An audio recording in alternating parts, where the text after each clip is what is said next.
de lo que significa la gestión de la energía, ¿no? Y entonces, yo creo que me están escuchando bien. Voy a tratar de a ver, compartir mi pantalla, ¿ya? Para poder ver la presentación de hoy día, ¿ya? Entonces voy a disminuir, a ver, permítame disminuir esto de acá para tal vez no vernos por un rato, ¿no? Y, caramba, perdón.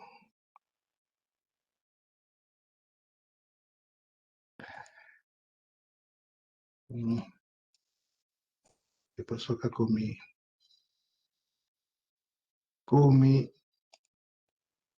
a veces me da una mala pasada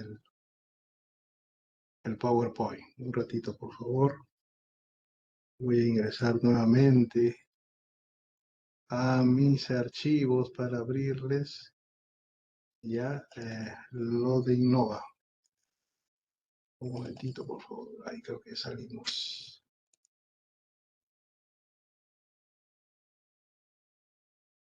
A ver, un ratito por favor, voy a descompartir. Y permítanme, no sé qué ha pasado con mi PowerPoint. Ya hasta ahora sí, espero que esté funcionando bien.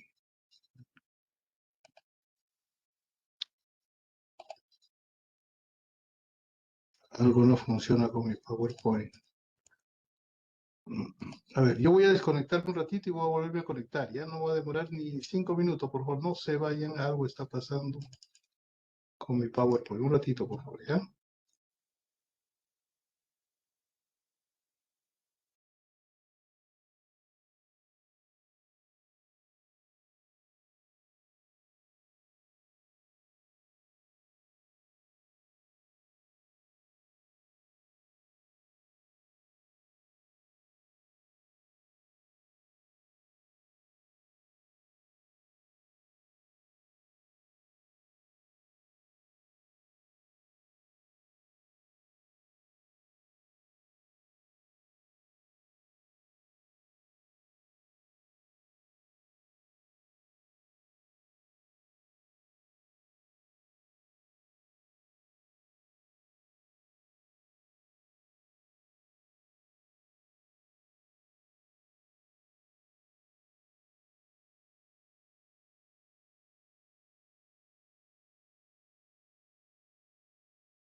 Buenas noches, estimados. Retomemos en unos minutos, por favor.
Ya, ahora sí, todo está en orden, ¿no es cierto? ¿Me pueden ver y escuchar?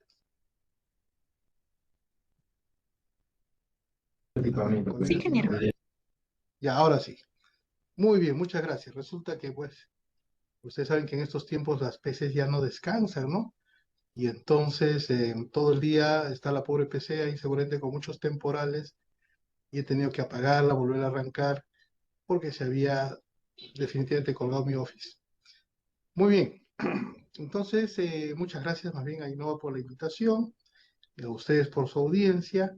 Y vamos a hablar de energía. Y entonces, cuando uno concibe la energía, uno puede remontarse, por ejemplo, digamos, a las primeras necesidades que teníamos los humanos como para poder satisfacer nuestras necesidades pues, primarias, ¿no?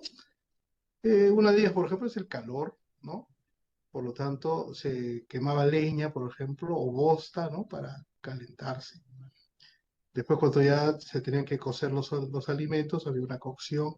Cuando la industria comenzó a mejorar sus procesos, necesitaba muchos tipos de energía para cumplir con sus objetivos, ¿no? Pero llega el momento en que se inventa, ¿no? La forma como, digamos, desarrollar electricidad a partir, digamos, de diversas fuentes primarias y diversas tecnologías que permiten su conversión a tener electrones y estos electrones puedan ser, por decirles, ¿no? Transportados, ¿no? A largas distancias. Recuerdan entre la disputa que a fines del siglo XVIII, ¿no? O XIX, perdón, del siglo XIX, tenían Tesla con Westinghouse y entonces Westinghouse comienza a desarrollar una tecnología en corriente continua y después Tesla le pasa la voz y le dice, esa no es la mejor tecnología, debe ser alterna. Y bueno, hay algunos problemas de negocios y entonces se desarrolla la corriente alterna, ya sea con Westinghouse u otros, y por lo tanto comienza, digamos, la tendencia ascendente, muy disruptiva, ¿no? De cómo poder dotar de energía eléctrica, que es una fuente secundaria, ¿no? O sea, ya las fuentes primarias cumplieron su rol de poder dotarnos de su energía primaria para ser transformada a través de una tecnología, ¿no? Convertida a través de una tecnología en fuentes secundarias. La electricidad es una fuente secundaria. Los combustibles, estos que pasan por una refinería, también son, digamos, un producto secundario, ¿no? Es una energía secundaria también. Entonces, pero nosotros nos vamos a dedicar ahora, nos vamos a abstraer al mundo de la electricidad, ¿no? Porque vamos a hablar de la gestión de la energía, que podría caber en muchos ámbitos, como les digo, ¿no? Pero el objetivo y el temario de esta intención de cursos va más abocado al mercado eléctrico. Y entonces miren cómo vamos ya tocando varios aspectos. Un aspecto es la fuente, ¿no? La raíz, digamos, el insumo con el cual nosotros vamos a poder disponer de kilojoules, exajoules, o por ejemplo también puede ser kilocalorías, ¿no? Por ejemplo, para una turbina a gas, o para un ciclo combinado, o para una carboeléctrica, se necesita incorporarle kilocalorías a su proceso para que también digamos, tengamos outputs, ¿no? Transformamos en kilovatios tal vez, o megavatios, que en el fondo son energía, ¿no? Y la energía tiene pues sus unidades de conversión. Entonces, miren cómo vamos a entrar al proceso de la producción. Pero, ¿y entonces qué hacemos ya cuando los electrones están en uso o los electrones ya están de alguna manera ahí disponibles en bornes del generador?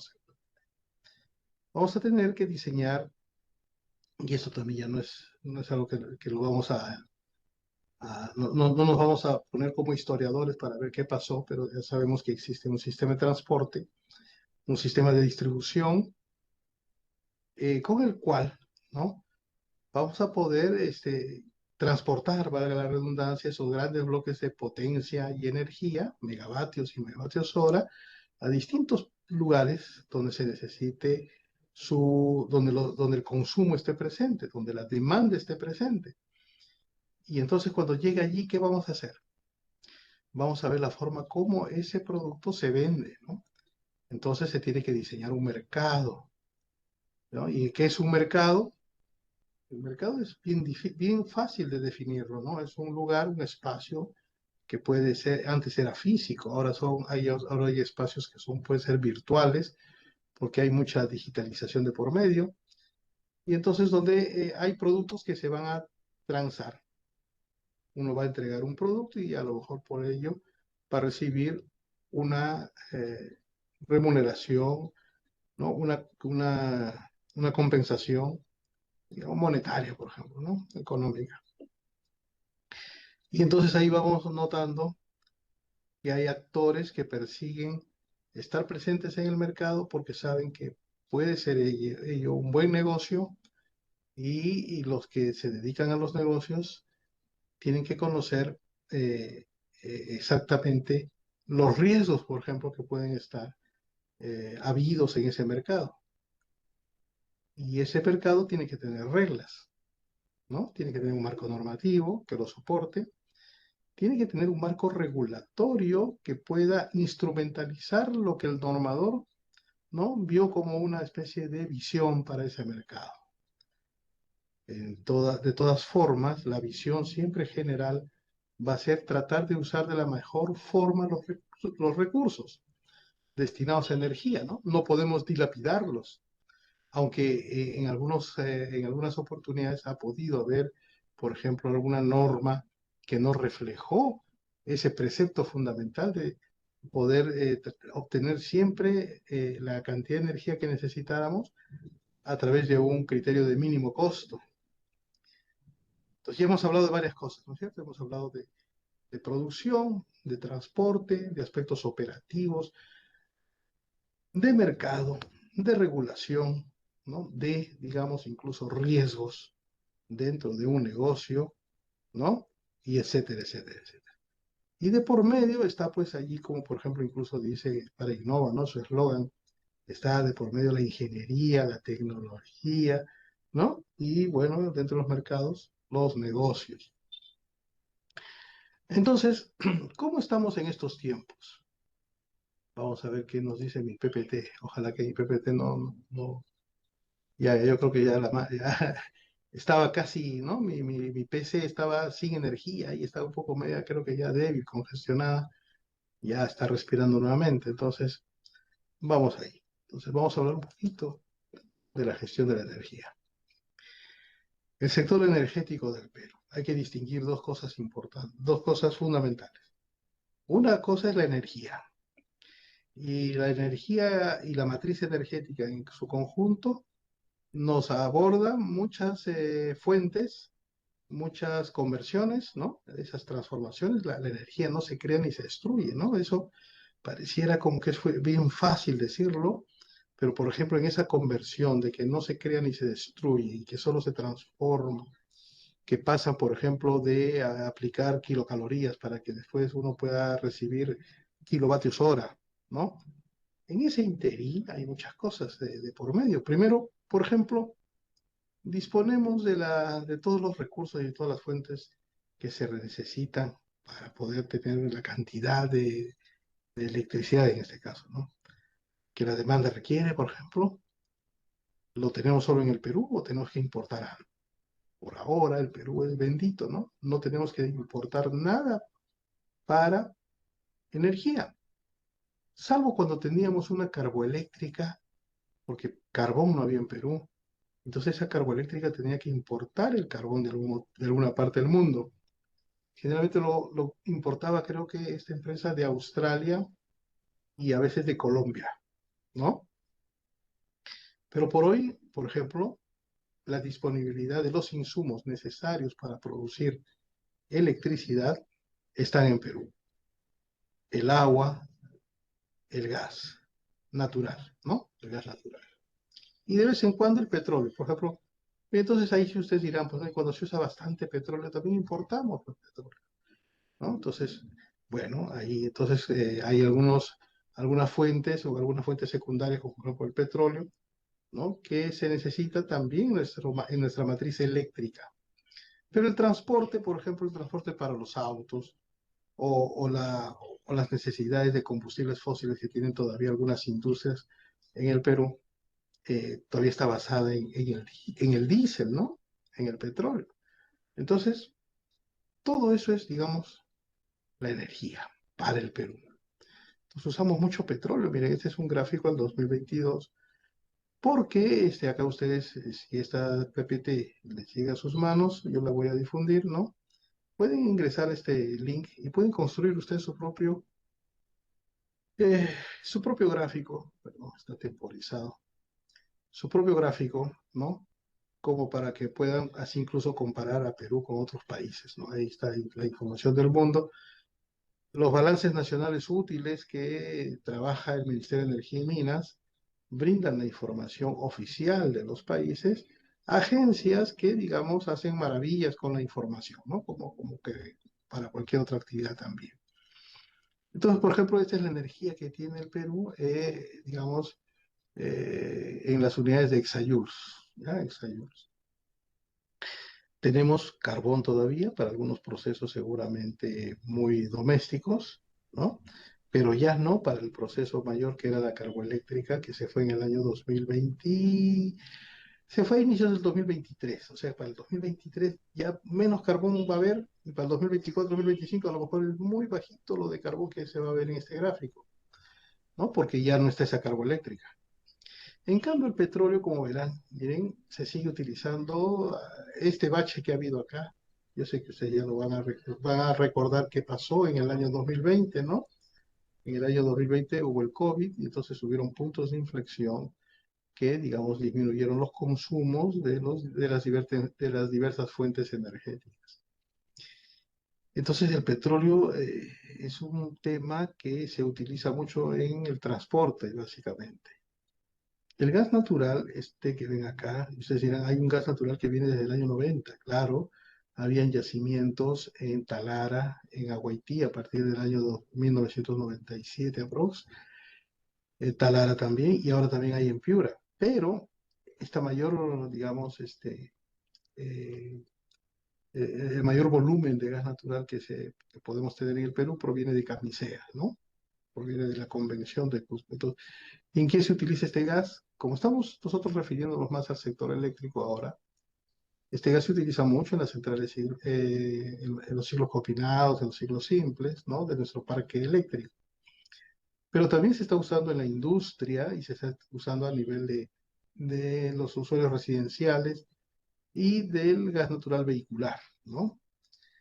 Miren, nosotros siempre hemos tenido la característica de tener un gran potencial hidroeléctrico, es cierto, y también un gran parque instalado hidroeléctrico. Y miren, esta hidroelectricidad, pues tranquilamente acá forma casi un poquito más de un 25% de la matriz energética del país. Hay otros países que no disponen de este recurso hidroeléctrico, ¿no? Entonces tienen que depender más del gas natural en estos tiempos. Y de algo que también seguramente mucho se hablará de las renovables, ¿no? Entonces acá ustedes están viendo que hay a partir del año 2008 aproximadamente, en 2010 con más énfasis, el inicio y el ascenso, digamos, de algo que fue incipiente y que ahora cada vez es más notorio, la penetración de energías renovables a partir del sol y del viento.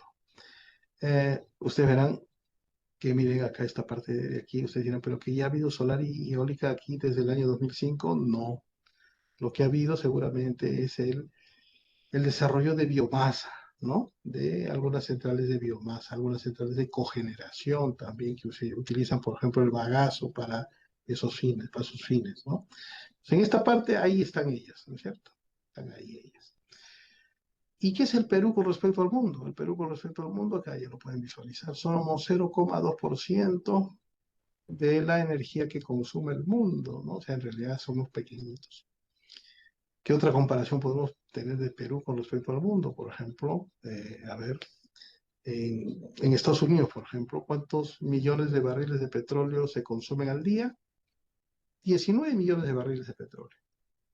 ¿Cuánto se consume en China aproximadamente? Se consumen, me parece que estaban en 13 millones, ahora seguramente habrán subido un poco más, ¿no? Porque aparentemente uno dice, ¿no? Ya se está desplazando el consumo de los fósiles, pero no. En China están consumiendo más fósiles, en la India consumen más fósiles, ¿no? Pero bueno, ese es otro tema, ¿ya? La cosa es que, miren, 19 millones de barriles de petróleo al día. China, 13 millones de barriles de petróleo al día. Y Perú consume aproximadamente un cuarto de millón de barriles de petróleo al día, o sea, 250.000 barriles diarios. Entonces, realmente como país, a pesar de que podemos ver un gráfico acá muy bonito y que hemos crecido bastante en los últimos 20 años, ¿no? Comparativamente, si con relación a otros países y con relación al mundo, somos un país con una matriz energética pequeña, ¿no? Y les decía, ¿no? Es importante discernir bien lo que es la matriz energética de la matriz eléctrica. Y esta es nuestra matriz eléctrica. Entonces acá sí solamente vamos a ver el parque generador peruano de Perú. Entonces miren, desde los años 97 y hace muchos años atrás, teníamos una predominancia muy hidráulica. A partir del 2004 que llega Camisea, ¿no? A partir de abril de 2004 aproximadamente, Camisea ingresa y ya nos volvemos también dependientes del gas, ¿no? O sea, nuestra demanda eléctrica comienza a crecer, es ese gas natural quien soporta ese crecimiento de la demanda, y en el interín, digamos, recursos o fuentes como el carbón, ¿no? Van en desuso, tal es así que les dije que a partir del 2023 ya no vamos a ver carbón, ¿no? En algún momento hemos tenido bastante consumo de diésel, ¿no? Y bueno, lo que está acá en negro es un poco el carbón y lo que está acá en marrón es los otros yacimientos, ¿no? De Talara, Agüitía, Piura. Y esta es básicamente la matriz eléctrica nuestra. ¿Qué podemos notar adicionalmente? Y es algo que creo que es importante y eso es parte, por ejemplo, también de lo que significa qué incentivo se da a la nueva generación renovable para que pueda tener una mayor penetración, es decir, para que pueda tener un mayor volumen o una mayor presencia en esa matriz eléctrica. Hay normas que se modifican, hay visiones con relación a la manera como, por ejemplo, se debería contratar la energía o la potencia, ¿no? Para que puedan estas tecnologías que tienen muchas restricciones, ¿no? Porque, por ejemplo, sol no hay en la noche, solo hay en el día. Entonces, ¿cómo podemos hacer para que puedan ellas tener digamos, un incentivo para poder, disculpe, pues no, algo está perdido, ya. ¿No es cierto? Un incentivo para que ellas puedan participar más. Ya estamos en estos tiempos más o menos casi alcanzando, ya hemos superado el 10%, digamos, de participación de las renovables eólicas y solares en la matriz eléctrica. Y es muy probable que al 2026, porque van a ingresar varios parques solares y varios parques eólicos, lleguemos a tal vez a un 15%, ¿no? En el 2026, ¿ya? El 2026. Este es otro gráfico interesante, ¿no? Que lo pongo a su disposición. Porque miren, acá podemos visualizar nuestro parque siempre por unidad, ¿no? El dato es en por unidad. Y podemos ver acá en amarillo lo que significa el sol y el viento, ¿no? Acá he sumado las dos tecnologías, sol y viento, para poder distinguir en qué porcentaje más o menos de penetración vamos a nivel nacional. Este es el año 2024, este es el año 2025, en lo que va del 2025. Y podemos ver que ya incluso con nuevos parques solares que ya han ingresado y están en servicio, y con lo que viene, como les mencionaba, es muy probable que al 2026 ya se tenga consolidado por lo menos un 15% de penetración, ¿no? De energía renovable.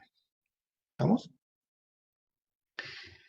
¿Y qué podemos notar más acá, por ejemplo? ¿No? ¿Se acuerdan que habíamos ya adelantado un poco el concepto de lo que es la gestión de energía? Es un poco ver o garantizar que se va a utilizar de la mejor manera los recursos. Es decir, se debe optimizar su uso, ¿no? Y entonces, por lo tanto, podemos ver acá, visualizar que nuestro país hidráulico, que es, digamos, un país, ¿en qué países de Latinoamérica hay mucha agua? En Ecuador, Colombia, Venezuela, Brasil y Perú. ¿Y en qué países de Latinoamérica hay menos agua o no tienen mucha agua? En Bolivia, en Argentina, en Uruguay, en Chile, ¿no? Bueno, Paraguay no cuenta porque Paraguay es un país pequeñito y tiene pues ahí Itaipú que les va a abastecer de energía hasta que nosotros ya no estemos acá en la Tierra, ¿no? ¿No? Porque Itaipú es muy grande, ¿no? En comparación a Paraguay, ¿no? A la demanda de Paraguay. Bueno, entonces, pero miren acá Perú tenemos la bondad de tener mucha agua. ¿Y qué no podemos notar, por ejemplo, acá? Que en el año 2024 hemos tenido en cantidad de agua, o sea, esto es de acá la producción hidroeléctrica, ¿no? Entonces yo lo puedo hacer equivalente a la cantidad de agua en este año 2024, en la época de avenida, porque hay que distinguir un periodo de lluvias y hay un periodo de sequía, de estiaje, ¿no? Donde se van las lluvias, ¿no? Donde es verano en la sierra. Y entonces en esta parte de aquí ha habido, digamos, comparativamente en el 2024 menos agua que en el 2025, mire. Y hay algunos colegas que se han animado a hacer unos cálculos y han publicado algunos ratios y han dicho que este año que pasó, bueno, todavía no pasa, ¿no? El año 2025, el año hidrológico sí, tal vez ya pasó, la venida del 2025 pasó y tenemos una probabilidad de excedencia, es decir, hemos tenido un año húmedo muy bueno, ¿no? O sea, una probabilidad de excedencia me parece que del 40%, 30%. Cuando uno dice probabilidad de excedencia, que está alrededor del 80%, 90%, es que tenemos un año seco, ¿no? Pero si tenemos 30, 40% de probabilidad de excedencia, hemos tenido un año húmedo, de muy buenas condiciones, ¿ya? Aquí podemos distinguir también, ¿qué cosa? Nuestro parque, digamos, emblemático térmico, que es los ciclos combinados. ¿Cuántos ciclos combinados podemos ver acá? Acá hay 1, 2, 3, 4, 5, 6. Y este que está acá como que marroncito oscuro, 7, ¿no? Es un ciclo combinado pequeñito, es el ciclo combinado de Chilca 2. Y lo que está en verde son ciclos abiertos, ¿no? O sea, son turbinas a gas que utilizan gas natural. Entonces nosotros tenemos un parque que utiliza gas natural, un parque que utiliza agua y un parque que utiliza sol y viento. Y ustedes dirán, ¿qué cosa es esto que está acá en celeste? Ah, esa es la cantidad de cogeneradoras que hay a nivel nacional, ¿no? Acá están también las de biomasa, también están cogeneradoras y biomasa. Y lo que está en rojo es lo que a veces ingresa diésel, pues por alguna razón, ¿no? Por alguna emergencia ingresa diésel también. Y entonces acá, esto que está en blanco es la demanda, ¿no? La demanda, cómo va, miren cómo también en la época de que hay más calor, hay más temperatura, hay mayor demanda. Y también, digamos, acá en esta época que hay más frío, no solamente porque es frío, sino porque también muchos están ya no en vacaciones, ¿no? Están estudiando y entonces hay un comportamiento, hay una característica que se tiene que estudiar más. Antes se estudiaba más el tema de la caracterización de la demanda, pero ahora un poco menos, pero siempre es importante visualizar el comportamiento de la demanda. Y eso mismo que hemos visto en el gráfico anterior lo podemos ver reflejado acá. Esta es la producción hidroeléctrica, pero este gráfico tiene otro propósito. Este gráfico muestra la complementariedad entre la producción hidroeléctrica y la producción eólica. Cuando hay más agua, hay menos viento. Cuando hay menos viento, en épocas de estiaje, hay más agua, ¿no?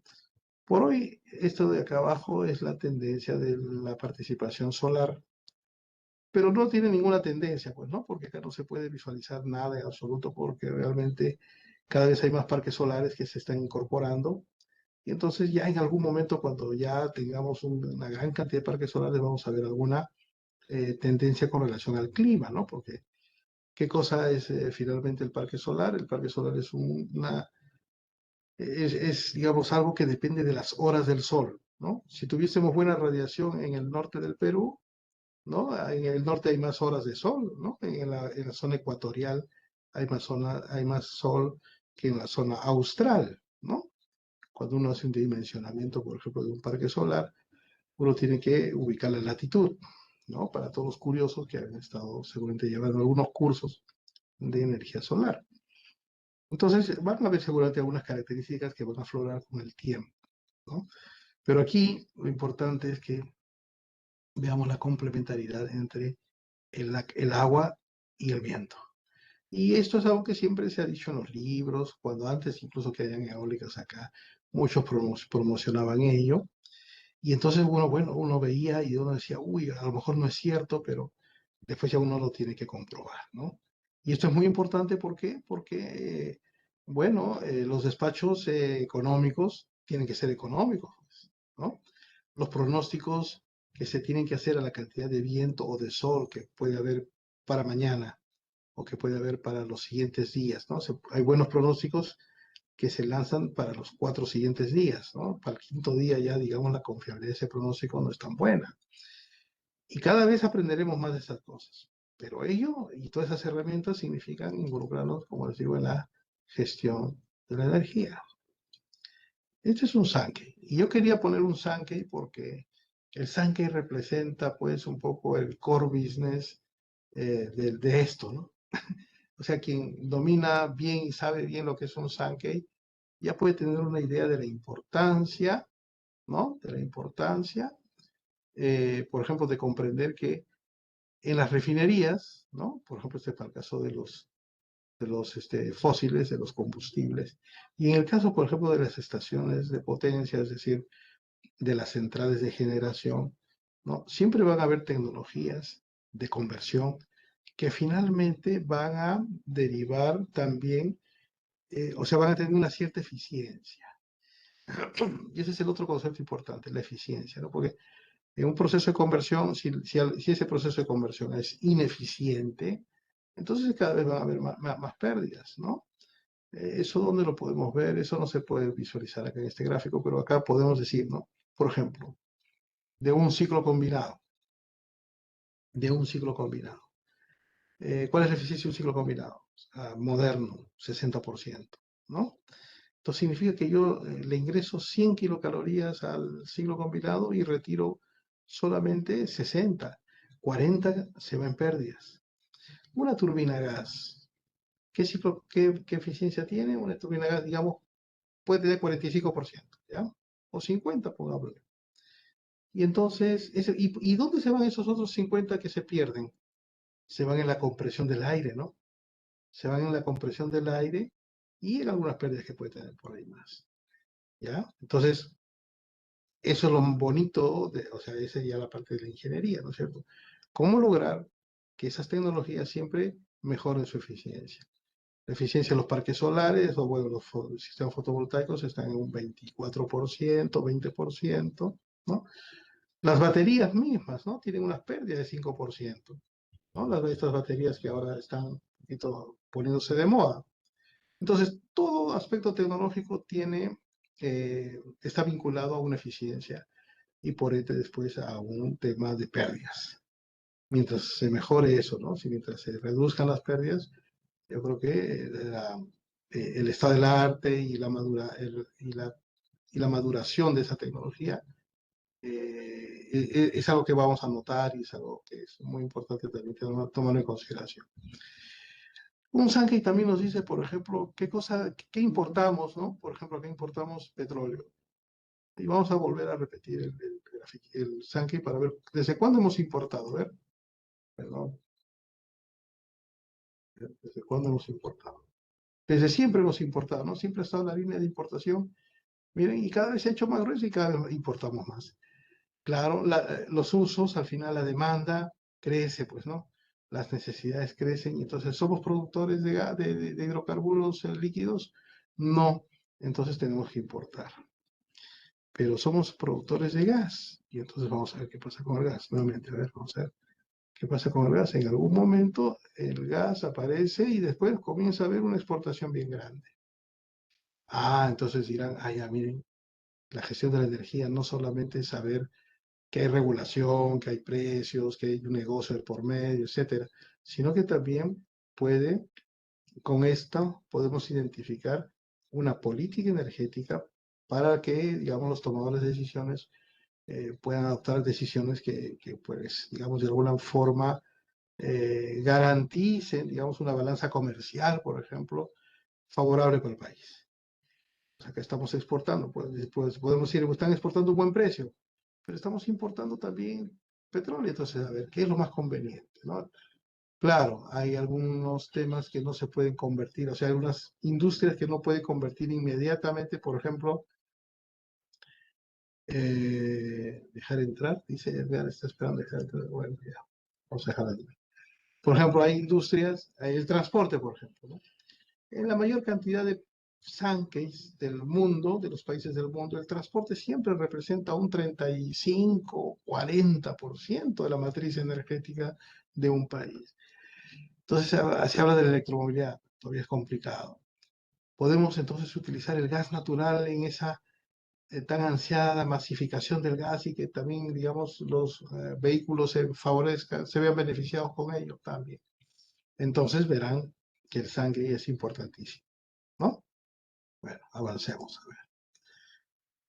Entonces, ¿cómo estamos en el mundo? Y en el mundo, vamos a hacer un brochazo rápido porque ya hemos hablado lo más, que es lo más importante, que es el Perú, ¿no es cierto? Y bueno, en el mundo hay también unos ratios que yo, por ejemplo, hacía el seguimiento a este valor, ¿no? Esto con un amigo lo hemos actualizado, o sea, bueno, él me ha ayudado a encontrar una lámina un poco más actualizada. Y yo me quedé acá, ¿no? Yo me quedé por aquí y yo decía, mira, en el mundo a lo mejor ya no va a subir más de los 600 hexajoules. Después del COVID, yo también me animaba a decir que el mundo va a replantear su mirada, ¿no? Del uso de los recursos, porque el COVID nos trajo una moraleja, ¿no es cierto? Nos encerró en las casas, nos dijo ahorren, sean más discretos seamos más empeñosos con el calentamiento global, miren que estamos contaminando mucho el mundo, ¿no es cierto? Pero el COVID fue este bache, ¿no? Mire, ve, este bache. Y el consumo siguió creciendo. En estos tiempos nos están contando también que los grandes centros de datos, ¿no? Y esperemos que en Perú hayan algunos centros de datos que se constituyan y se formen acá en Perú. Van a consumir mucha energía, ¿no? Así nos dicen, ¿no es cierto? Pero por otro lado también ya se han, ¿qué les puedo decir? Eh, Entre las tecnologías y entre los fabricantes de tecnologías compiten, ¿no? Entonces, si van a haber grandes centros de consumo a partir de esos grandes centros de datos, ¿no? O de, por ejemplo, minería de bitcoins o cosas como por el estilo de esos que son pareciera como parte del futuro.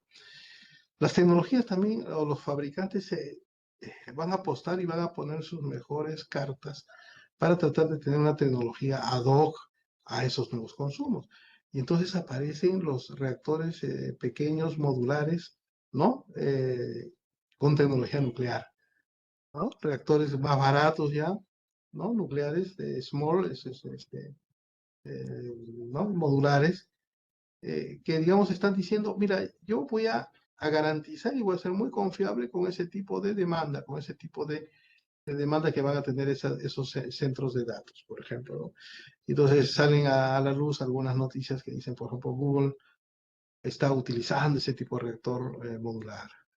¿Se dan cuenta? O sea, las tecnologías también no se quedan atrás, ¿no? Están ahí que bien, cómo ellos también se suben a la, no moda, pero sí a las necesidades estas de contaminar menos, ¿no? Y la energía nuclear también es una posibilidad de contaminar menos, ¿no es cierto? Ya. Acá son unas especie de crecimiento, ¿no? Es una varita de crecimientos.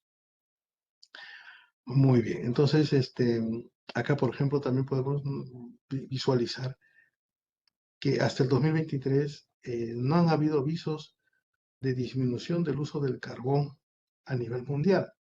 Nosotros como Perú no tenemos carbón. Chile, Colombia usan carbón. Brasil también todavía usa carbón. No he visto ahora último el de Argentina, pero eh, Perú no usa. Quien usa también significativamente carbón es China. Quien usa significativamente carbón y no lo va a reemplazar por muchos años es Japón, porque Japón es su único recurso natural que tiene es el carbón. ¿Ya? Miren, el diésel tampoco ha disminuido, ¿no? Pero tampoco ha crecido mucho, ¿no? Quien ha crecido un poco más es el gas natural y, bueno, las tecnologías renovables, ¿no? Este es un gráfico también que refleja un poco el espíritu de los visionarios o los prospectólogos, ¿no? Por ejemplo, acá, extraído de esta agencia Bloomberg, donde, por ejemplo, cuando sucedió el COVID, ellos también tuvieron un, digamos, se dieron una visión, ¿no? Y dijeron, a ver, el escenario más favorable es el escenario verde, el escenario green, y donde, digamos, el desplazamiento del carbón, del gas, del petróleo, se podría efectuar con renovables, ¿no? Con renovables. Pero por ahí salieron algunas voces diciendo yo voy a seguir usando carbón, tipo China, tipo la India y muchos otros, ¿no? Por ejemplo, quiero darle un ejemplo, ¿no? Para que ustedes se motiven, ¿no? Y vean que la gestión de la energía tiene que ver también con las estrategias de negocio, con las estrategias comerciales. Imagínense cuál es y esto creo que estamos en una audiencia más de peruanos que viven en Arequipa, ¿no es cierto? O sea, compatriotas del sur. Entonces, más cerquita ustedes están en el sur a Chile, ¿no? Y entonces las noticias de Chile a lo mejor les llegan más rápido a ustedes. Y entonces Chile, ¿de qué depende? Chile depende del cobre, ¿no? Y ellos van a querer siempre tener un precio del cobre competitivo para, bueno, para que países como Perú o como el Congo mismo no le estén desplazando clientes, ¿no? Entonces ellos quieren tener un precio de cobre competitivo, pero ellos importan gas, ¿no? No tienen un camisea, importan gas a un precio mucho más alto, tal vez tres, a ver, depende de cómo está la volatilidad del precio del gas también, a 3 veces mayor, 4 veces mayor. Y entonces, pero ellos también tienen el carbón y el carbón es más barato que el gas para ellos, ¿no? Y entonces si tienen que producir el cobre, es muy probable que también hagan uso del carbón para seguir siendo competitivos en su precio de cobre, ¿no? Y entonces, bueno, esas voces dicen pues que el carbón todavía no va a desaparecer, va a disminuir bastante, digamos, significativamente, pero no va a desaparecer.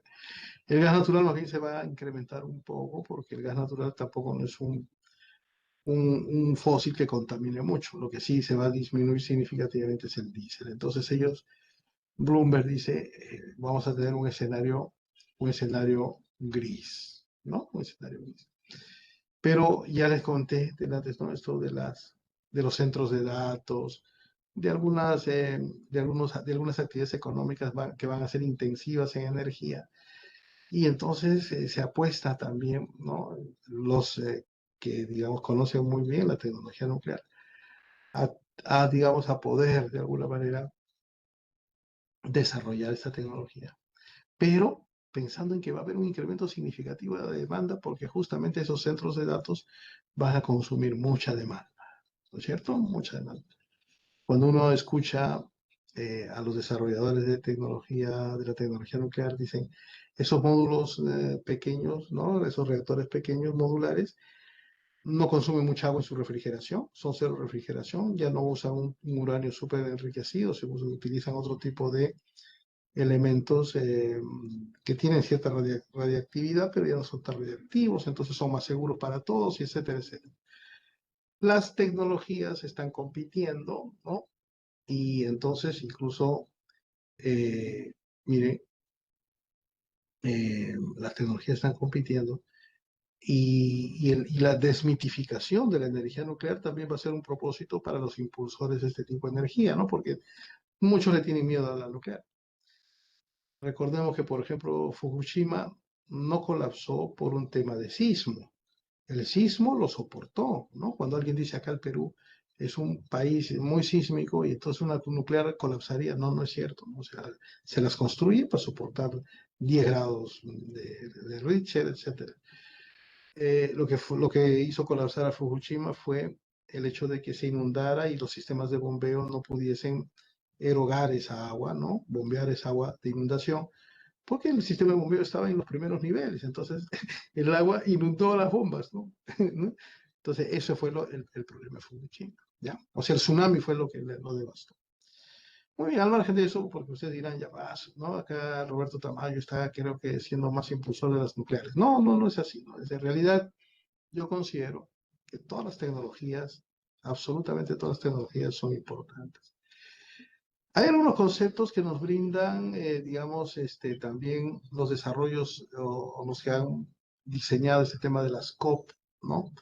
Y entonces en algunos momentos nos dicen, a ver, vamos a tratar de ser bastante optimistas y llegar a un net cero, es decir, a un momento en el cual ya no con lo que hacemos no contaminemos nada, ¿no?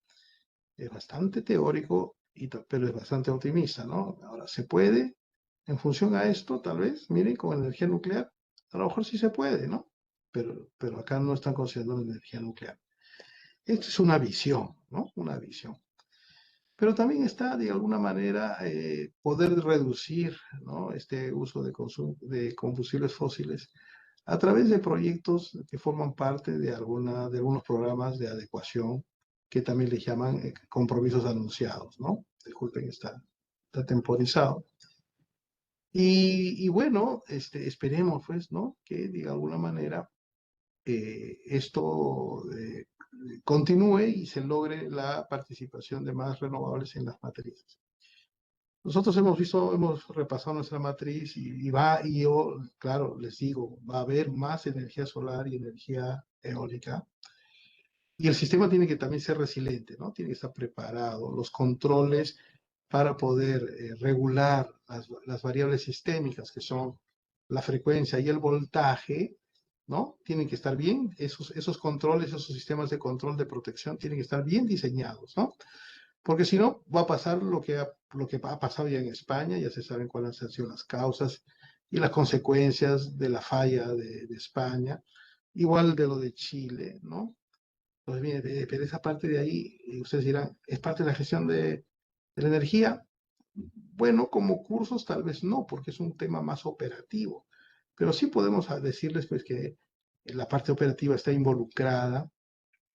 De todas maneras, se tiene que hablar, por ejemplo, de que las fuentes solares y eólicas son fuentes intermitentes y que tienen alta incertidumbre porque tienen alta variabilidad, ¿no? Y entonces, si hay algo que tiene alta incertidumbre, puede provocar cierta vulnerabilidad a un sistema. Y nadie va a permitir que se opere un sistema con alta vulnerabilidad. Para eso existen los mecanismos, se diseñan los mecanismos regulatorios, pero también técnicos, ¿no? Que garanticen que siempre el balance correcto entre la oferta y la demanda se mantenga, ¿no? Para evitar, por ejemplo, blackouts por pérdidas de estabilidad, ya sea de estabilidad por tensión, de estabilidad por frecuencia, ¿no? Es un tema que seguramente el COES va a estar repasando y está al día en esos temas, ¿no?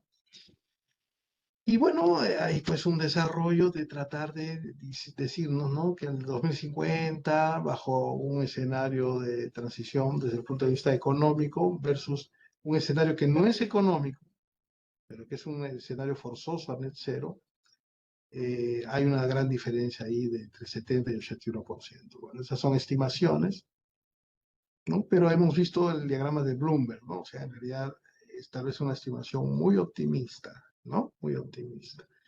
Vamos a ver qué pasa, ¿no? Y además con tanto problema geopolítico que hay, todas estas guerras que están habiendo al otro lado de nuestra Latinoamérica, pero que Latinoamérica no está exenta, ¿no? Porque ya tenemos mucha inversión, por ejemplo, China, ¿no? Y en otros países de acá de la región, inversiones rusas, y hayas visto cómo un poco Estados Unidos ha tratado con los aranceles un poco de contener algo que me parece ya es inevitable, ¿no? O sea, yo no soy pro chino, pero yo sí lo que quiero es un desarrollo, por ejemplo, ya hablando muy off the record, ¿no? Un desarrollo, digamos, correcto para el país, pues, ¿no? O sea, el país tiene que desarrollarse.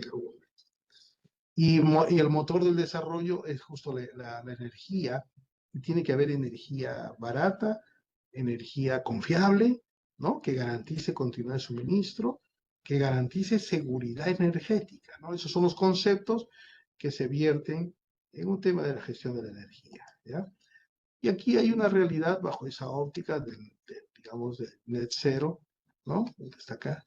para diversos países, ¿no? Para diversos países. Apoya mucho, digamos, el tema, por ejemplo, acá yo, por ejemplo, no veo las hidroeléctricas, ¿no? En estas políticas, digamos, de la agencia de la OECD, ¿no? ¿No? O de la ONU y el fondo, ¿no? No veo las hidroeléctricas, ¿no? Veo el hidrógeno, carbón, la nuclear también un poco ahí, la solar, esto es algo que se va a poner muy, muy de moda, ¿no? Las eólicas en el zócalo continental, ¿no? El offshore, ¿no es cierto? Esas que están en el zócalo continental, que son más eficientes, un poquito más caras, pero mucho más eficientes. Y entonces en otras renovables, miren, acá dentro de Others debe estar la hidroeléctrica, ¿ya?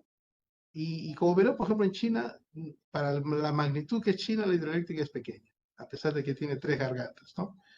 En cambio, en Latinoamérica, la hidroeléctrica, miren, ¿no? Esa otra, ese debe ser hidroeléctrica, ¿no? Se reduce significativamente porque están diciendo, miren, ya no se debe apostar por más inversiones en hidroeléctricas.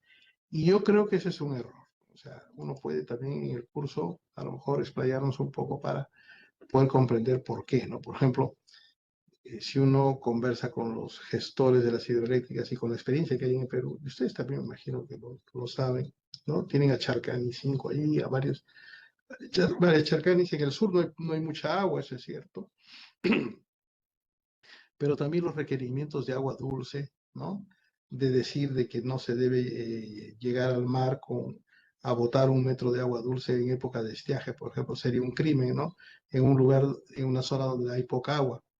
Por ejemplo, Tacna tiene poca agua, ¿no? Moquegua, Tacna, el mismo Arequipa ahí tiene poca agua, ¿no? Entonces, tienen que haber políticas para poder, por ejemplo, afianzar cuencas, almacenar, construir reservorios para almacenar agua, porque el agua dulce no solamente es para hidroelectricidad, el agua dulce también es para agricultura, es para consumo humano, ¿sí?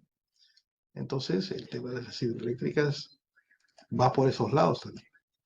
Entonces, en la gestión de la energía, ¿no? El uso de la energía implica, dice, un costo. Bueno, y entonces nosotros estamos dispuestos a pagar ese costo. El desarrollo de infraestructura nos trae un costo de inversión. El tener ya la infraestructura y después operarla significa que hay que brindarle, digamos, lo necesario, lo pertinente para su sostenimiento, es decir, gastar en operación y mantenimiento, ¿no?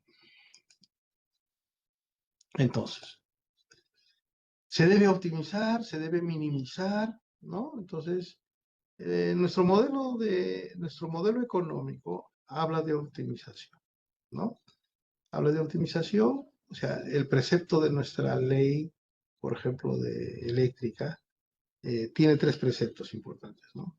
Primero, la seguridad, operar con seguridad, administrar los recursos para una seguridad correcta, ¿no? Económica y de calidad, ¿no? Si nosotros queremos tener un producto de calidad, a lo mejor muy exigentes, la calidad va a costar. Pero, por ejemplo, a lo mejor no somos tan exigentes ya. Tenemos un sistema muy robusto, por ejemplo, en alta tensión, extra alta tensión, y hemos puesto los candados suficientes como para que, por ejemplo, las eólicas y solares no irrumpan al sistema con muchos armónicos y flickers. Y tenemos la norma técnica de calidad suspendida, por ejemplo, ¿no? Para los temas de medición, no temas de mediciones, pero por las penalizaciones sí de flickers y armónicos. Pero si quisiéramos ser exigentes, a lo mejor decimos, vamos a medir ahora y quien infringe flickers y armónicos por algún tipo de esas perturbaciones, los multamos. Entonces, y para eso, entonces, si así vamos a hacer, la calidad va a costar más. Y por lo tanto, el precio finalmente al usuario final va a costar más, es muy probable, ¿no? Todo está relacionado, ¿cierto? Esos tres preceptos importantes, seguridad, economía y calidad, están interrelacionados.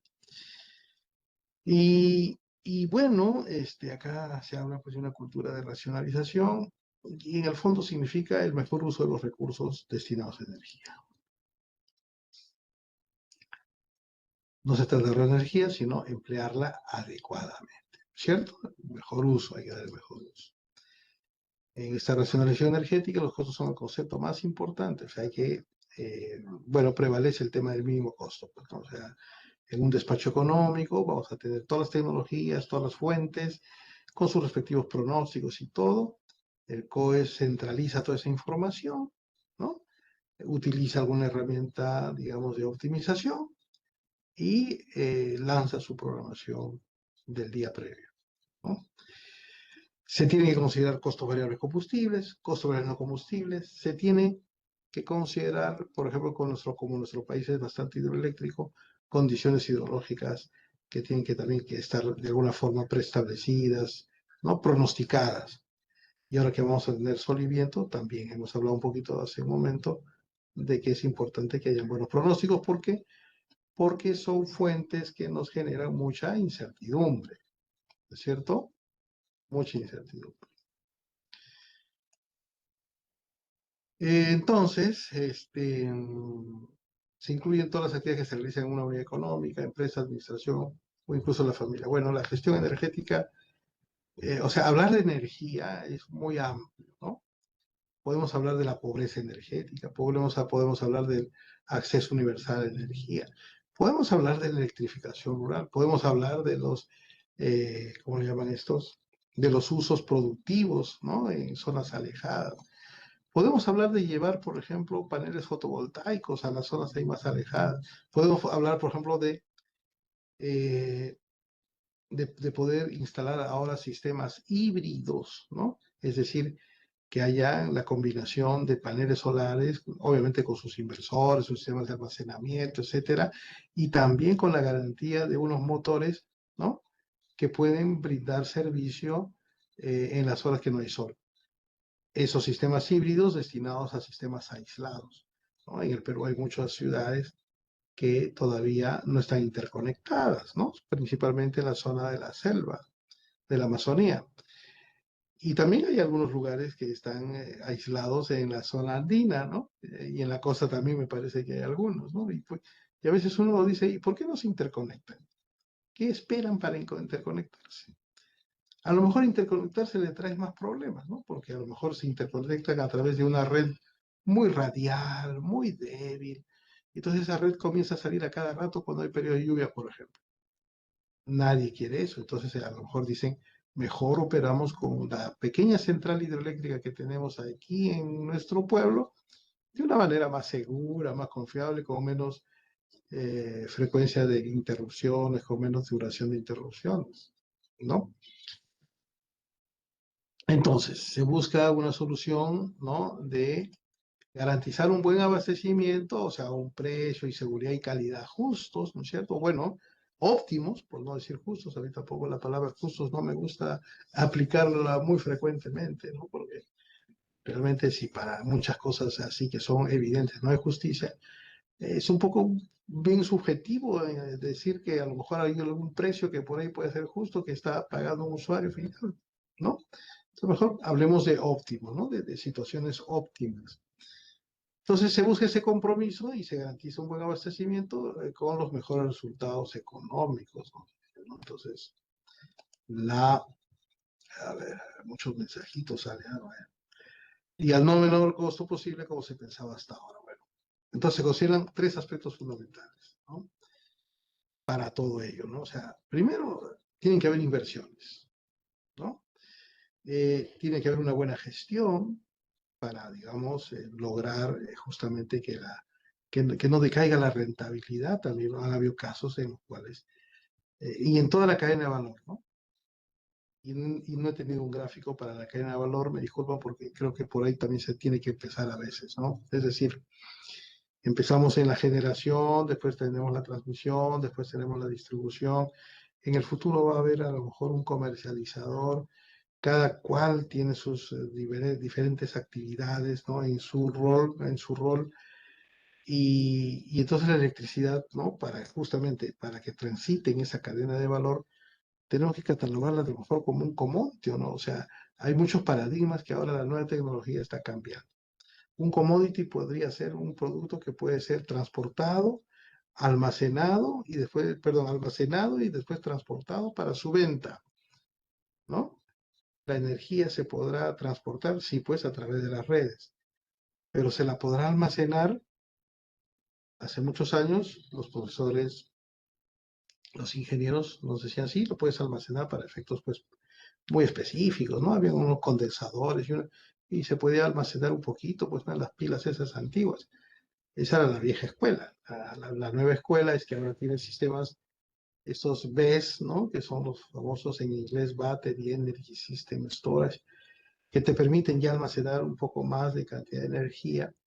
Pero si nosotros nos vamos a escudriñar el verdadero concepto del almacenamiento, ¿no? Podemos ver que el almacenamiento también significan las grandes presas, ¿no? Los grandes reservorios de agua, esos también son almacenamientos, a tal punto que ahora hay, por ejemplo, desarrollos de centrales reversibles, le llaman en Europa, pero que en el fondo son los de hidrobombeo, ¿no? Es decir, centrales que en algún momento operan como turbinas, o sea, turbinan agua, en otros momentos bombean el agua a la cota superior, en los momentos que la energía es más barata, ¿no?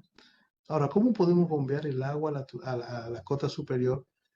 Siempre con un sistema de bombeo, pero que sea, digamos, impulsado por una bomba eléctrica o por una tecnología así con álabes, y que lo impulse, digamos, la generación eléctrica en la red.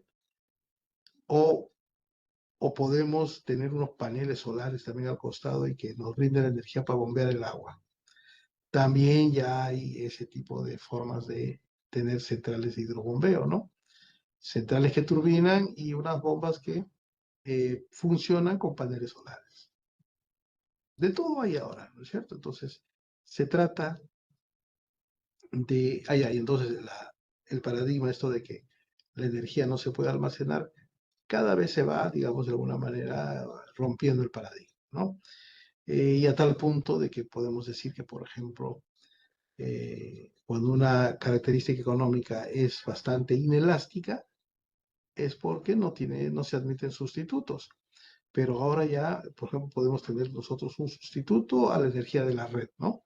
Tener nuestro propio autoconsumo en casa, por decirles, ¿no? Entonces, antes se iba la energía en la red y ¿qué cosa teníamos? Teníamos velas, ¿no? Bueno, con las velas no íbamos a poder arrancar un computador y dar unas clases, ¿no? Entonces, esa no era ningún tipo de sustituto, ¿no es cierto? Entonces, la característica ahí de la demanda era muy, muy inelástica.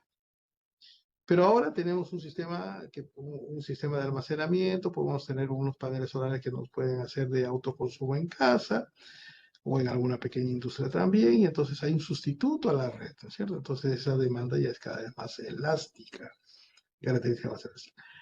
Y bueno, y como todo, siempre tiene que, a todo siempre se le tiene que dar sostenibilidad, siempre tienen que haber gastos, ¿no? De operación y mantenimiento, ¿no? Y mejoras también en reingenierías que pueden mejorar qué cosa, mejorar la eficiencia, ¿no? Mejorar la eficiencia, ¿ya?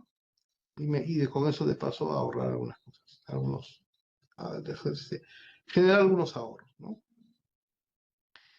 Y en este camino, digamos, ya no solamente tecnología, con mejores eficiencias y con garantizar seguridad, también tenemos que, bueno, algunas colegas que trabajan para la gestión, digamos, de las empresas, tienen que garantizarles políticas comerciales adecuadas, ¿no? Por ejemplo, se habla pues por ejemplo, de la compra y venta de energía. Si puede, por ejemplo, imagínense si yo soy una central hidroeléctrica, ¿no? Hay algunos titulares de centrales que son solo hidroeléctricas. Pero y cuando hay una gran sequía, ¿qué pasa con esos titulares, esas empresas? Van a sentir, digamos, la pegada de la gran sequía, ¿no es cierto? Y van a estar comprando energía muy cara para poder, ¿no? Vender para vender sus compromisos, ¿no? Para atender sus compromisos. Entonces ellos van a decir, yo quiero protegerme de ese riesgo de la sequía, ¿no? Ya sea, eh, digamos, desarrollando un proyecto termoeléctrico también, ¿no? Que me pueda dar firmeza. Por ejemplo, lo que le ha sucedido a Ecuador, ¿no? Ecuador, con la gran cantidad de energía hidroeléctrica que tenía que tener una reserva basada en gas, ¿no? Ellos lo sabían. Ellos incluso habían apostado a unas licitaciones, creo que hasta de 250 megavatios para tener una reserva gas natural, pero esas licitaciones creo que nunca se concretaron Y entonces cuando tuvieron el problema de la sequía, nadie los salvó, ¿no? Ni las interconexiones internacionales con Colombia, y menos la de Perú, pues, ¿no? Porque Perú también estaba, digamos, con problemas de agua, ¿no? Entonces,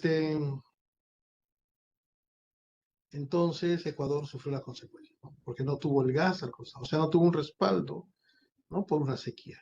Y ese es el mejor ejemplo como para poder decir, o sea, con el cual se demuestra que un actor tiene que tener, digamos, una condición hidrotérmica para afrontar, digamos, los riesgos de esa naturaleza. Y ahí, bueno, es un ejemplo de riesgos en este ámbito del mercado de cuando uno es deficitario o excedentario, ¿no?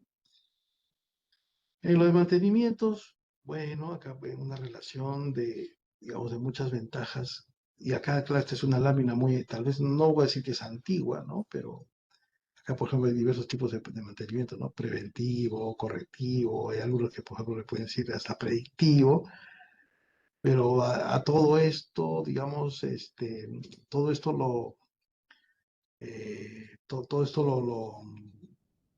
no es que se resume, todo, o sea, todo eso está ya mejor diseñado en estas técnicas de gestión de activos que también, digamos, todos tenemos casi ya la obligación de estudiarlos, ¿no? De analizarlos. ¿Por qué? Por ejemplo, decimos, ¿no? Vamos a compararnos con Chile. Imaginemos que tenemos un gran terremoto, ¿no? Ahorita.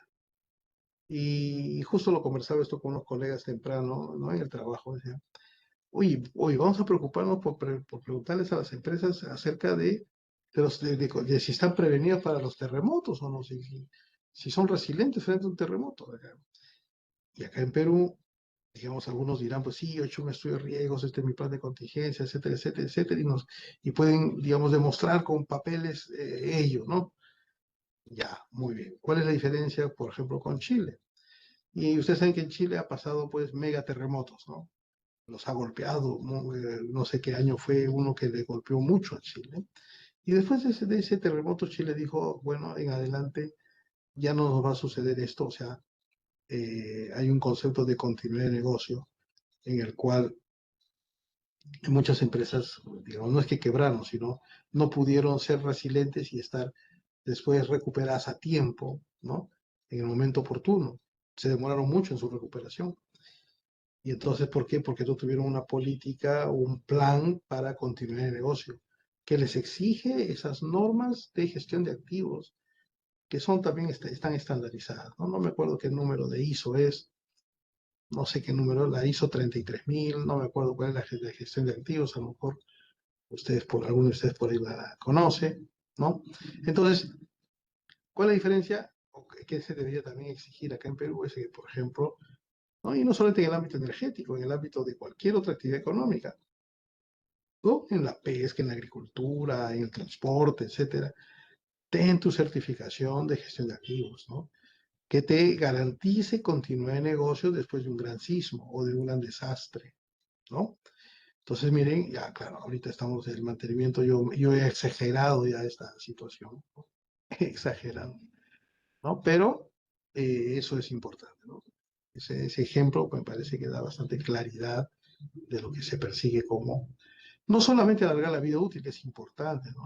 Acá tampoco he tenido una lámina de lo que es el costo nivel de energía, pero yo creo que ese es un concepto que ahora se aplica mucho, el costo nivel de energía, es decir, valorar la energía que se produce en la vida útil de la máquina. Es decir, ¿cuánto gasto yo, cuántos egresos tengo durante toda la vida útil de la máquina, incluida, ¿no?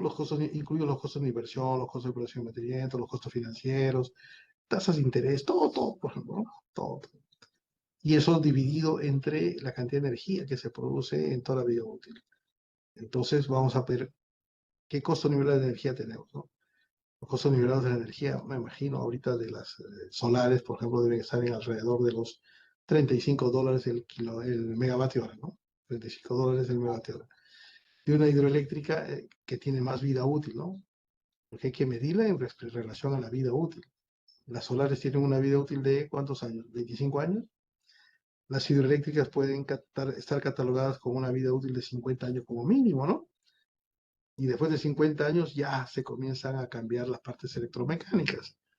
Pero las obras civiles pueden durar pues tal vez 150 años, ¿no? Entonces hay que evaluar bien esos costos nivelados de energía para ver, digamos, y tomar decisiones buenas, ¿no? Por ejemplo, a veces no se, a veces no se toman buenas decisiones pensando en el largo plazo, ¿no? Somos muy cortoplacistas acá en el Perú, bueno, y en muchos países de Occidente, ¿no? Bueno, ya estamos hablando de la eficiencia energética. La definición de eficiencia energética es bien sencilla, es decir, es yo necesito en tu proceso que reduzcas pérdidas. Ese es el, digamos, el objetivo fundamental. Para eso, ¿qué necesito? Una auditoría energética, ¿no? Una auditoría energética. Para ello, después la auditoría energética, ¿qué cosa nos dice? Vas a invertir en instrumentos, vas a instrumentalizar tu planta, ¿no? Vas a hacer que midas todo, ¿no? Hasta el sonido de un mosquito, porque todo va a influir y después, claro, el dueño de la planta va a decir, ¿no? Pero todo eso me cuesta un montón al inicio, ¿no? Y entonces, ¿en qué se preocupan? Se preocupan en el periodo de retorno de esa inversión, ¿no? Es lo que más les asusta, ¿no? Lo que más les asusta. Entonces, pero eso, ese miedo, eso tiene que vencerse, ¿no? Porque la eficiencia energética es un concepto que ayuda mucho también a disminuir, digamos, los gases de efecto invernadero. O sea, ¿no? O sea, la IRENA es un organismo internacional que agrupa muchos países. No es un organismo multilateral, es un organismo privado, pero que tuvo la iniciativa de organizar a los estados. Y la IRENA, ¿no? En varios de sus publicaciones, un poco antiguas, ya creo que ya no tanto lo dice, pero lo dijo al inicio, decía, ¿no? Parte de la solución para reducir los gases de efecto invernadero es, primero, desarrollar energías renovables. Muy bien. Las energías renovables van a dar un 25% de solución al problema o mitigación del mismo. Y el otro 25%, ¿no? Lo enfocaba en la eficiencia energética. Pero al final todo el mundo se olvida de la eficiencia energética que tiene el mismo peso específico que el desarrollo de energías renovables, ¿no? Pero todo el mundo se olvida de ella y solamente apuesta por invertir más en energías renovables, etc.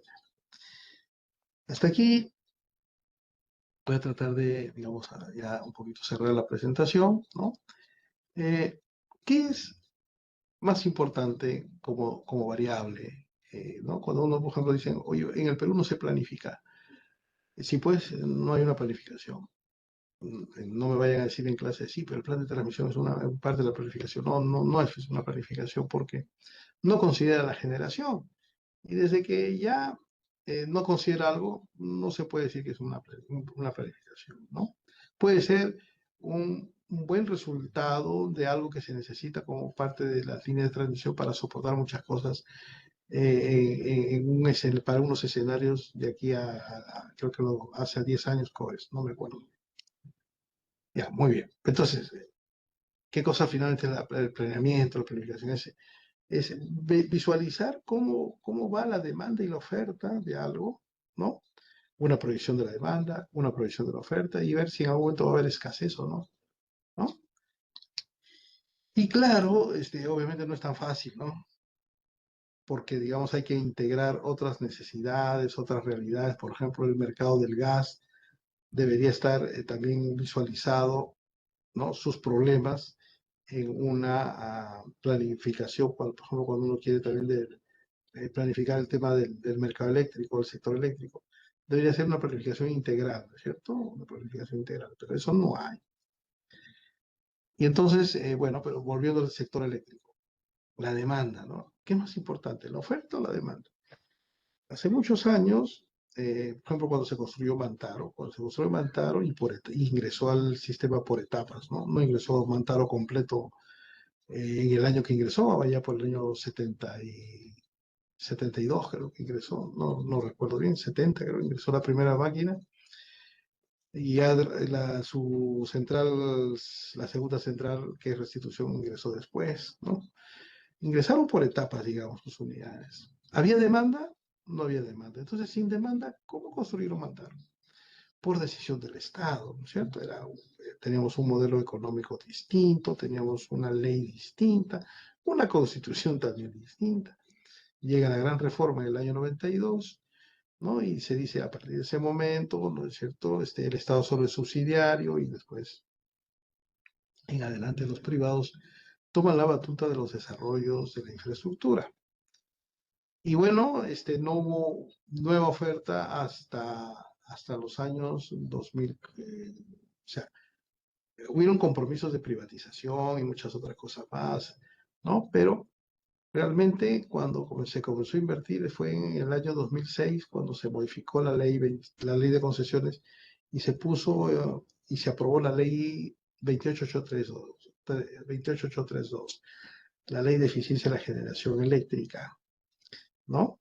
Que mandaba unas licitaciones de largo plazo y sinceraba un poco más, digamos, la intervención incluso del regulador sobre los precios, etcétera. Miren, ahí estamos hablando de los aspectos regulatorios. Entonces eso promovió inversiones, ¿no? Pero esas inversiones tenían que ser en muchos casos garantizadas. ¿Y garantizada con qué? Garantizada con demanda. Entonces, por lo tanto, ¿no? Para este nuevo modelo económico, modelo, digamos, de negocio, llamémoslo así, la variable demanda se convierte en o sea, tiene prelación sobre la oferta. Por no decir, es una variable más importante que la oferta. Porque no se puede construir oferta si no hay una demanda bajo el brazo, si no hay una APP, un contrato bajo el brazo, ¿cierto? Entonces, la demanda es eso, ¿no es cierto? Ahora, acá este es un concepto, acá lo que les he puesto, ¿no? Habla acerca pues, de cómo caracterizar la demanda, ¿no? Acá incluso de la demanda vegetativa que se gesta, digamos, en las familias, ¿no? Incluso a nivel, por ejemplo, de cuántos electrodomésticos podrían tener. Ustedes dirán, ¿es importante o no es importante? Es recontra importante, porque, a ver, ¿se acuerdan en el año... y después, obviamente, este es solo como ejemplo, ¿no? Porque después hay una demanda especial, ¿no? Las cargas mineras, por ejemplo, son una gran demanda especial, las cementeras, las siderúrgicas, los usuarios libres, que son empresas más pequeñas, pero que, digamos, aportan, digamos, mucho consumo de demanda, mucha carga. Pero la demanda vegetativa es sumamente importante. Imagínense, ¿se acuerdan esa vez, gracias al presidente Kuczynski, pues, ¿no? La migración de los venezolanos a Perú, ¿no? ¿Cuántos venezolanos llegaron? Llegaron más de 1 millón, ¿no? Y entonces ellos, obviamente, consumen electricidad. Y por lo tanto, el crecimiento de la demanda en esos años para Perú se incrementó adicionalmente de las ampliaciones que hubieron en Cerro Verde o en algunas minas que tuvieron un auge hasta más o menos esos años de ampliaciones porque ya después ya se ralentizó también ese tema. La demanda vegetativa, producto de casi la migración de 1 millón oficiales, pero yo pienso que han podido ser hasta 1,5 millones de personas, ¿no? Y familias, ¿no es cierto? Se mide familiarmente. Eh, tuvo impacto en el crecimiento de la demanda, ¿no? Más las olas de calor que hubieron esos años, ¿no? De un momento a otro el Perú creció por esas razones hasta 5%, ¿no? 4%, 5%. Y entonces por eso es importante, ¿no? Y no solamente es el uso de la electricidad, sino también es el uso de los combustibles y muchos energéticos, ¿no? El GLP, por ejemplo, ¿no? Para la cocción en las casas. Y bueno, viendo ya la demanda, y este es un diagrama de carga, yo no quería irme sin, o sea, no quería no mostrarles los diagramas de carga de estos tiempos, ¿no? Antes, miren, este es un domingo, este de acá debe ser un día domingo, ¿ya? Los días de la semana antes eran como un día domingo, les hablo de 10 años atrás, 20 años atrás, 30 años atrás. Los días de la semana eran como un día domingo. Pero ahora los días de la semana son, miren, con una máxima demanda generalmente en las horas diurnas, con máximas demandas en las horas diurnas. Claro, este es de acá, es un mes de marzo, ¿no? Donde hace mucho calor, ya, etcétera. Seguramente hay mucho aire acondicionado prendido, etcétera, etcétera. ¿Ya? Pero también la característica, digamos, de la demanda ha cambiado. Ya todo, ya prácticamente todo el mundo carga un celular. Un 20% tal vez seguramente de la población carga una laptop o una tablet, ¿no? O si está en algún lugar, está prendido frente a un televisor o algún elemento audiovisual. El tipo de demanda o de uso de artefactos, etcétera. ¿Se acuerdan acá, acá que hablamos de los electrodomésticos, ¿no? Miren, ¿influye o no influye? Influye, ¿no? Entonces, acá ya pues está dibujado con el sol, ¿no es cierto? El sol. Y había momentos en que, por ejemplo, el viento se va, el sol se va. ¿Y qué tiene que ingresar? El diésel, miren. Y eso que es una época de verano, en el verano en el cual hay agua, hay lluvias. Pero ustedes dirán acá, ¿esto qué es agua? ¿Por qué cae tanto? ¿Qué cayó? ¿Qué cayó? ¿No? O sea, ¿qué pasó? Claro, pues, porque cuando hay bastante agua también hay bastante huaicos. Pero cuando hay bastante agua también se aprovecha para limpiar las presas, ¿no? De las grandes centrales. Acá, por ejemplo, tuvo que pararse a Mantaro, Mantaro salió fuera de servicio para que la fuerza del río pueda botar todos los sedimentos que tenía su presa de Tablas Chacas, se llama, ¿no? Eso se llama una purga de presa, ¿no? Entonces, así igualito para la central Cerro del Águila, ese ya te le corresponde a Cerro del Águila. Y, y entonces, por más de que haya en un momento de verano haya agua, puede haber uso de diésel, mire, ¿ya? Entonces, esto de acá, si bien es cierto, es muy de corto plazo, muy operativo, pero no deja, digamos, acá no se deja de prevalecer, no dejan de prevalecer los temas de seguridad, economía y calidad, ¿no? Por otro lado, la oferta, bueno, la oferta es un poco más compleja, o sea, bueno, en realidad las dos variables son complejas, ¿no? Pero en el sector eléctrico, si ustedes comienzan a leer esto, yo cuando antes de poner la gráfica, el PowerPoint lo leí, ¿no es cierto? Lo leímos con ese amigo que me ayuda, ¿no? Pero miren, ¿no? La oferta es intensiva en capital. Hay que gastar mucha plata para lograr desarrollar una oferta, ¿no? Hay una cierta especificidad de los activos. ¿Y por qué? ¿Y esa especificidad qué significa? Significa que es un activo que yo lo voy a seleccionar o lo voy a proyectar, o lo voy a diseñar, lo voy a construir exclusivamente para el sector energético. No puede funcionar para otra cosa. Por ejemplo, alguien que no tenga alta especificidad es, por ejemplo, un motor eléctrico, ¿no? Un motor yo lo puedo llevar a una mina, un motor yo lo puedo llevar digamos, a una fábrica donde hacen pernos. Yo lo puedo llevar a un lugar donde, por ejemplo, a una mina de socavón, donde hay que ventilar con aire ahí adentro los túneles de socavón. O sea, un motor lo puedo utilizar en varias cosas, ¿no? Pero para la oferta del sector eléctrico, yo construir una turbina a vapor para el sector eléctrico ya no lo puedo utilizar para otra cosa. Salvo excepciones, ¿no? Por ejemplo, han habido ciclos combinados también que han sido utilizados en algunas industrias, pero en electricidad, y los han traído acá a Perú como segunda mano, ¿no? Y los han puesto para el sector eléctrico, pero bueno, esa es una rareza, ¿no? Eso es algo muy singular. Estos activos tienen larga vida útil, ¿no? Y digamos su periodo, digamos, incluso hasta de tasa de recuperación es prolongado, ¿no? Se tiene que pensar mucho para tomar una decisión de esa naturaleza, son de gran tamaño. Y las renovables. Las renovables a veces han entrado, digamos, como que no hay una dicotomía en el país, ¿no? Hay algunos personas que son pro renovables, ¿no? Defienden las renovables. Hay otros que dicen, no, mira, ¿sabes qué? También lo convencional o tradicional tenemos que ser menos efusivos con las renovables, ¿no? Ser un poquito más conservadores. O sea, ahí hay una dicotomía que se ha generado entre lo convencional y lo no convencional. Yo al final pienso, mi posición es que todo es importante. Por ejemplo, todas las tecnologías tienen ventajas y desventajas, ¿no? Una de las grandes desventajas de las renovables es que son bastante bastante, digamos, impredecibles, pues, ¿no? O sea, hay mucha incertidumbre detrás de la gestión de sus fuentes primarias, ¿no? No se puede almacenar el sol, la radiación, no se puede almacenar el viento, ¿no? Entonces, si hay viento, muy bien, si no hay viento, estamos mal, y así, ¿no es cierto? Por ejemplo, les cuento, así para que tengan una idea, ¿no? En la selva hay un pueblo que se llama San Lorenzo. Allí hay una central solar de 2.5 megavatios, ¿no? Pequeña, es un sistema aislado. Y la población no debe pasar de los 7.000 habitantes, ¿no? O 7.000 familias, digamos. Y 2.5 megavatios para 7.000 familias es un montón, ¿no es cierto? ¿Ya?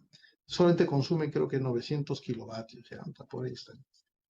Tiene su sistema BESS, pequeño sistema de almacenamiento, y en las noches obviamente no hay sol, y tiene unos motores, ¿no? Que los administra Electrooriente. Esta ya es una central híbrida, ¿no? El pueblito está feliz porque ahora ya tiene luz todas las 24 horas, ¿no? Pero llega un momento en que, por ejemplo, y ustedes si conocen alguno la selva, ¿no? Viene el momento en la que la nube se vuelve negra, ¿no? O sea, se carga la nube para que comience a llover, y de un momento a otro se forma el nubarrón y tapa el sol, tapa la radiación hacia la central. Y rapidito se cae su generación. Entonces, rapidito tienen que ingresar los grupos térmicos, ¿no? Y si rapidito también falla el grupo térmico, ¿no? Es un problema. Bueno, ahí para moraleja nomás les comento que yo he visto cómo desde un celular arranca un grupo térmico, ¿ah? Impresionante. Y miren, yo supongo que ahí la conexión de internet lo tiene Starlink, ¿no? Porque llevar internet hasta allí, o sea, no creo que haya una fibra óptica que vaya por el Amazonas, ¿no? ¿Ya? Entonces, es impresionante. Yo por primera vez vi que ahí arrancaban con un celular, ¿no? Un grupo térmico, ¿sí? O sea, la tecnología, en otras palabras, como les digo, la tecnología ya nos trae maravillas para poder dar soluciones a temas como esos, ¿no? Entonces, esta economía, esta energía renovable también, por ejemplo, da oportunidades de empleo, ¿no? Y otros aspectos que ya ustedes pueden dilucidar, ¿no? O sea, otro tema que, por ejemplo, eh, era, digamos, de temor en la industria eléctrica era, si bien la energía renovable y es muy tecnológica, no hay mucha gente trabajando en ella, ¿no? Y en cambio en una carboeléctrica había como cientos de trabajadores, se iban a quedar sin empleo. ¿Y qué iban a hacer ellos, ¿no? El otro da empleabilidad también, pero muy temporal. Entonces, también hay algunos análisis de empleabilidad que, bueno, son importantes estudiarlos también. El planeamiento, ya les mencioné algo hace un momento, ¿no? Me parece que en el Perú no se hace, no se planifica, ¿no?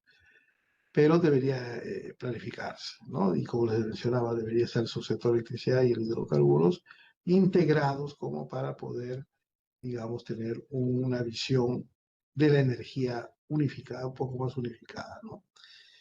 Entonces, pero por naturaleza, estos estamentos o estos sectores han estado llevando un poco sus desarrollos paralelamente, independientemente, como menciona ahí ¿no? El post. Pero ahora, digamos, como que también se dice, ¿no? Bueno, para los temas, por ejemplo, de cocción, para los temas de aire acondicionado, hay tecnologías basadas en la electricidad. Sí, ahora hay, ¿no? Entonces, en este afán, nos han también comentado, o han puesto sobre el tapete, un concepto que se llama la electrificación de la economía, ¿no? Es decir, que muchos procesos se van a volver eléctricos, ¿no? O van a funcionar van a funcionar a partir de la fuente secundaria, electricidad. Cosa que también eso también es gradual, ¿no? Porque, por ejemplo, una bomba de calor a partir de, digamos, la electricidad que se genera con un sistema fotovoltaico es muy cara todavía, ¿no? Es como cuando uno también dice, vamos a efectuar hidrólisis en hidrógeno verde con el electrolizador que es caro y con los paneles solares que también todavía, digamos, en general son caros, ¿no? Y además, y así, ¿no es cierto? Muchos procesos de esa naturaleza.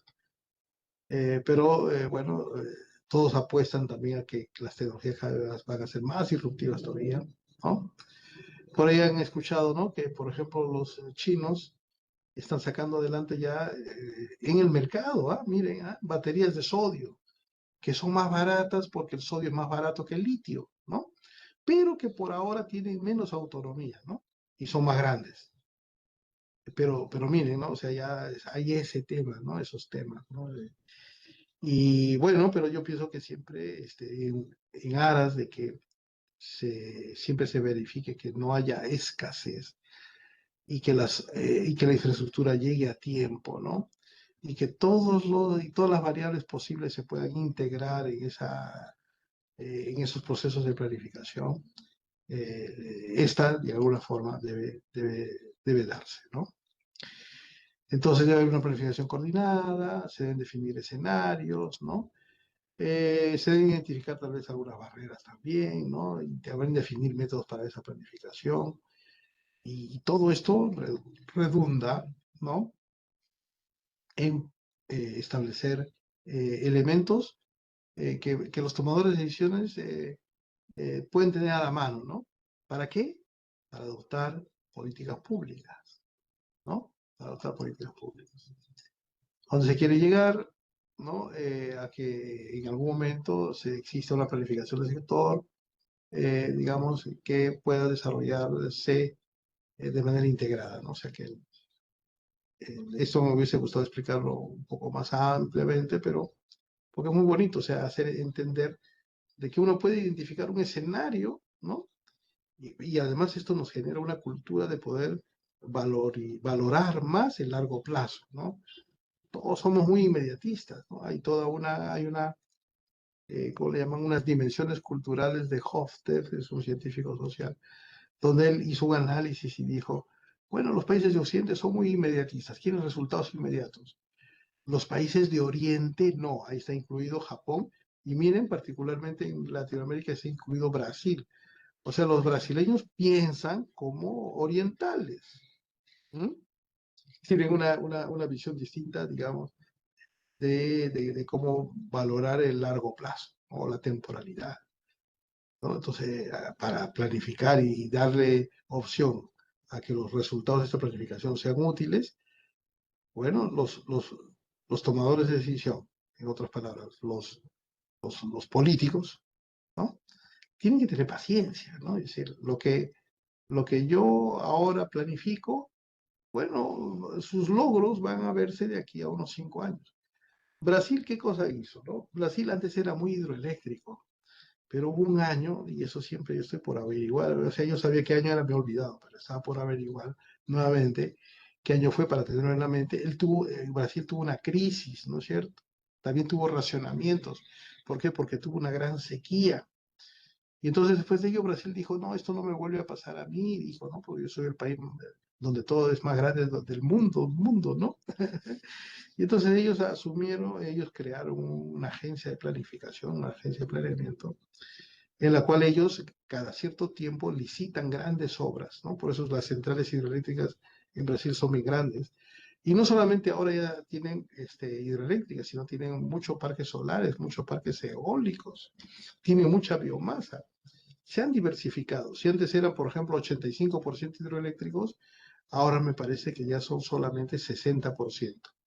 Y creo que van por el 30% de renovables. Miren, Brasil, ¿no? Una economía que está entre las 10 primeras del mundo y cuya máxima demanda creo que ha alcanzado los 140 gigavatios, ¿no? Perú tiene 8 gigavatios, ¿no? 8 frente a 140, 150 gigavatios, no me acuerdo muy bien. O sea, ese monstruo sabe que tiene que planificar, ¿no? Por eso es muy importante ese tema de la planificación. ¿Qué se entiende por planificación? Entonces, bueno, lograr pues bienestar finalmente, o sea, es decir, garantizar, ¿no es cierto?, una continuidad de suministro adecuado a futuro, ¿no?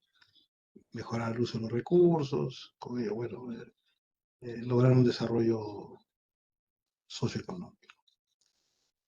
alcance. Ya, esto de acá me parece que es un poquito más, no, no sé si es de Brasil o de Colombia, ¿no? Porque en los países donde está identificada la planificación y está bien definida como estamentos, es en Brasil a través de esta agencia de planificación que creo que se llama la EPO, ¿no? La EPO, este es su acrónimo, el acrónimo EPO, ¿no? Y en Colombia es la UPME, ¿no? La Unidad de Planeamiento Minero Energético, ¿sí? Bueno, pero acá ustedes están viendo pues, que está integrado el subsector electricidad, el subsector hidrocarburos, ¿no? Y miren, yo alguna oportunidad enseñé un curso de planificación, me acuerdo, ¿no? De algo que fue muy importante. Miren, es importante desarrollar un escenario. A mí me comentaron el escenario que desarrolló Uruguay, porque Uruguay era un país que importaba mucho combustible fósil. Y como les decía, ¿no? Exportamos gas, pero importamos combustible. Ahí hay algo disonante, ¿no? Acá en Perú. Pero entonces Uruguay importaba mucho diésel. Entonces ellos dijeron en su próximo planeamiento, dijeron, vamos a poner el escenario en el cual, ¿no? Vamos a dejar importar diésel y vamos a colocar nuestra matriz eléctrica a un nivel en el cual, por ejemplo, iba a ser eólica, ¿no es cierto? Nuestra matriz va a ser renovable y vamos a tener hasta incluso un 40-50% de participación de energía, de fuentes eólicas en la matriz. Ese fue su escenario, ¿no? No fue que fue un escenario optimista, pesimista, negativo, que un crecimiento al 4%, al 5%, no. Eso es para las simulaciones, digamos, ahí internas de todo lo que se tiene que simular para muchos escenarios, ¿sí? Pero su escenario fundamental es desplazar el uso del combustible y aprovechar sus fuentes eólicas, que era lo que mejor disponía, ¿no? Y de un momento a otro Uruguay lo hizo muy bien, ¿no? Muy bien. Marco conceptual de este plan energético integrado, ¿no? Este PENI significa, esto de acá es también una especie de, quiero decir, literatura de la OLADE también, ¿ya? De la OLADE. Miren, ¿no? O sea, hay varias actividades que están, digamos, de alguna manera soportando el crecimiento del PBI a partir de, digamos, de indicadores macroeconómicos. Y el sector energía, de alguna manera, es uno de ellos, ¿no? Es un pilar dentro de ello. El sector de energía, pues, está, digamos, compuesto por muchas fuentes y si esas fuentes están en un país, caramba, somos bendecidos, ¿no es cierto? Entonces lo que queda es, digamos, lograr el correcto balance de la oferta y la demanda y acuérdense, pues, ¿no es cierto?, con ese tema de racionalidad, de optimización, ¿no? Se puede lograr seguridad de economía y calidad, ¿no? Pero a nivel del sector de energía, y el sector de energía no solamente es, pues, electricidad, sino también es gas, ¿no? Es la leña, es muchas cosas, otras cosas más. Entonces tiene que haber un planeamiento integral, ¿no? Plan Energético Nacional Integral, que es el PENI por ahí. Por eso acrónimo está por ahí, pero es la integración, ¿no? De todo el sector de energía.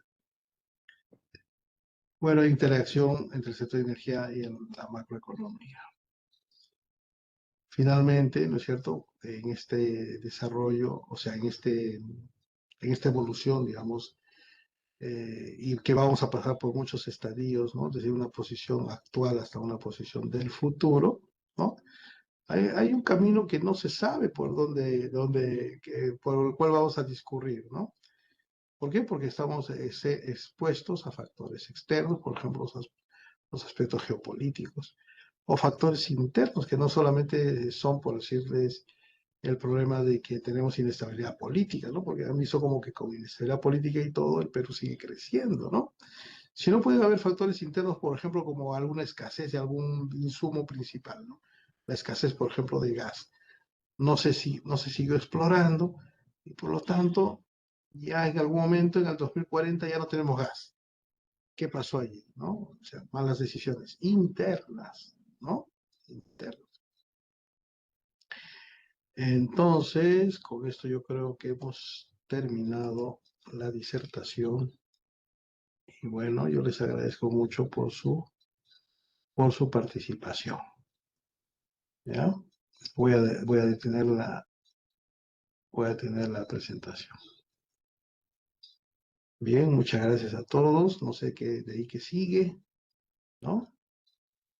Y gracias también por su audiencia, ¿no? Veo que hay 73 personas, 70 y tantas. Qué gusto de tenerlos como audiencia. Bien, ingeniero, muchas gracias por compartirnos su conocimiento. También agradecer a todos los participantes de este seminario. Sabemos que una sesión no va a poder absolver todas las dudas que tengamos. Es por ese motivo que queremos invitarlos a todos a participar de nuestro programa de especialización en gestión de la energía, que tiene fecha de inicio este 17 de julio, con una frecuencia de 2 días a la semana, los días martes y jueves de 8 a 10 de la noche, con un total de 58 horas académicas. Y como les comenté a un inicio, se les estará realizando la entrega de los certificados a los participantes. El enlace para que puedan registrarse fue enviado por el chat. De igual manera, en este momento se les va a estar reenviando por el chat. Muchas gracias.